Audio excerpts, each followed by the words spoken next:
Happy Thor's Day.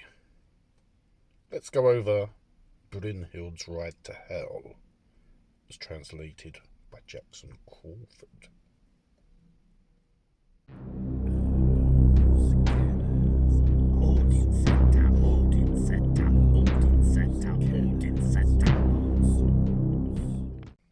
When Brynhild was dead, they built 2 funeral pyres.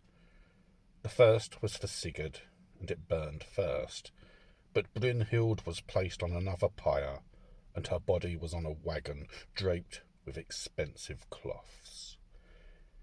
It is said that she came driving in this wagon along the road to hell, and she passed through a farm where a certain giant woman lived. The giant woman said, "You don't get to ride through my rocky lands, through my pastures.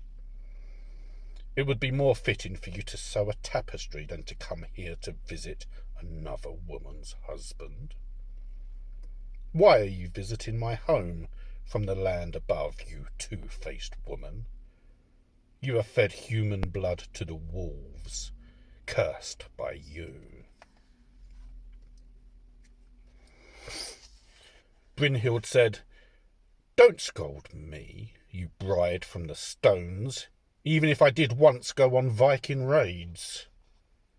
I think people would say that I am the nobler of us two if our ancestry were compared." The giant woman said, "You are Brynhild, daughter of Budli, born into the world for the worst luck. You have destroyed the children of Giuki, changed forever their once happy home." Brynhild replied, "You are unwise, but I am wise in my wagon.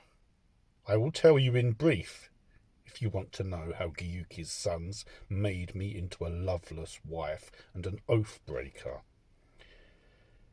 Everyone who knew me called me by the name Hild in the Helmet at home in Hlimdalia.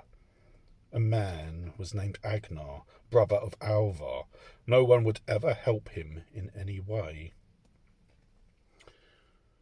A brave king ordered the feather cloaks of us 8 Valkyries to be carried beneath an oak. I was 12 years old, if you want to know, when I gave a young prince my oath.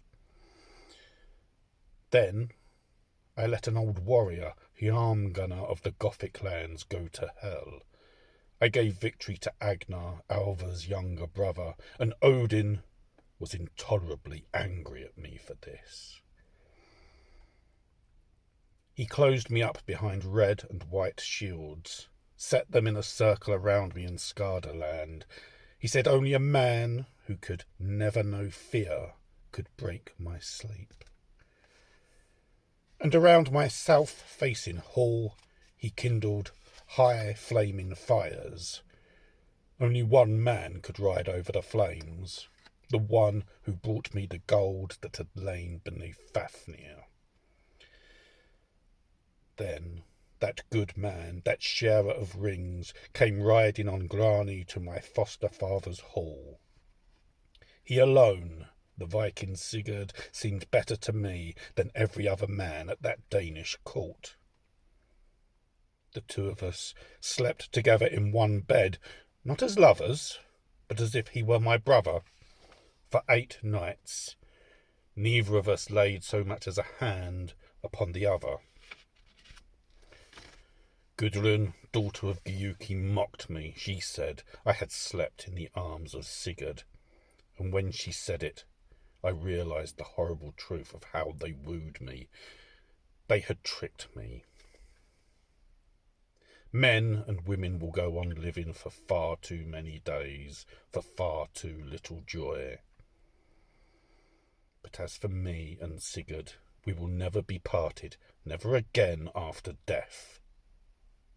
Now sink back down, giant."